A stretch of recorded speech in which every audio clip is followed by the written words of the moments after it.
Bahagi tayo guys. So landmark ito ng ano guys, Japanese shield ito guys sa dig site namin. Kasi yung area namin super positive man. So ganito guys, itong mga shield na to guys, hindi ito magkaganito kung hindi ito umabot ng 100 years to 150 years. So kumuha pala sila ng landmark na ganito. Akala natin simple lang na shield ito sa galing sa dagat. Kumuha pala sila ng naging pearl na ano shield. So ganito guys, binalatan ko, sinampulan ko ba, kasi meron kasi silang itinatago na mga pearl na sobrang taas ang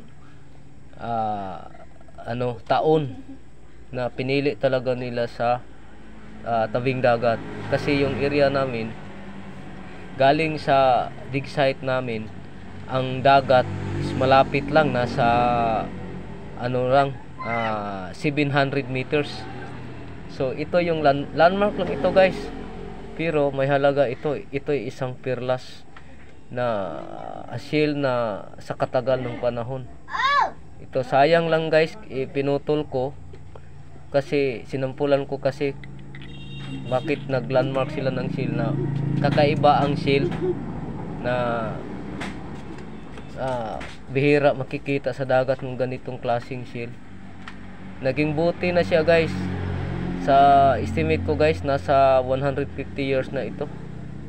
Yan guys, naging perlas na guys. So ito guys, ginawang ito guys, hikaw sa mga mayaman na tao guys. Ito, kinating ito. So solid ito guys na ito, nalinisan ito. Ipalis lang ito, maging ganito na. Sobrang guys, napakaganda. So nabuo. Ito nga guys, maliit guys, na sa pag ko. Magandang to, ang hikaw. Yung kwintas, pangbuinas. Ito'y pangbuinas sa mga matatanda. Buinas daw ito, mga ganito na shield.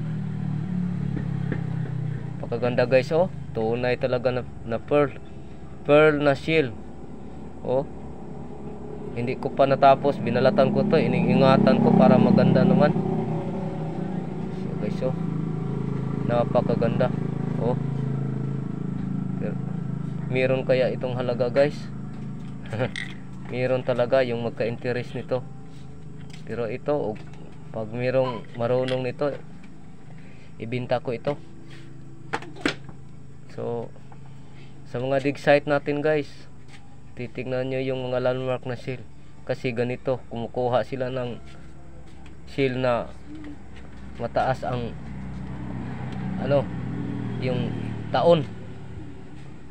So hindi mawala to sa mga 100 years guys. 100 to 150 to 200 years nagkaganito siya, nabaon sa lupa. So wala pang World War to, panahon pa ng Spanish. Shield na na to, nabaon na to. Pambihira guys. Medyo may kabigatan siya guys. Medyo may kabigatan siya kasi naging pearl na siya. Matalas na siya guys, para ng buti. Yan guys, panghikaw to, i-cutting lang ito. Napakamahal nito pag marunong tayong maggawa ng hikaw. Mahilig ito guys yung mga foreigner sa labas ng bansa, binibili ito nila. Napakaganda guys. So malapit na kasi kaming matapos mag-clearing kasi meron man kaming isang butas doon na medyo kakaiba na. So hanggang dito lang po guys. Salamat po sa panonood. God bless.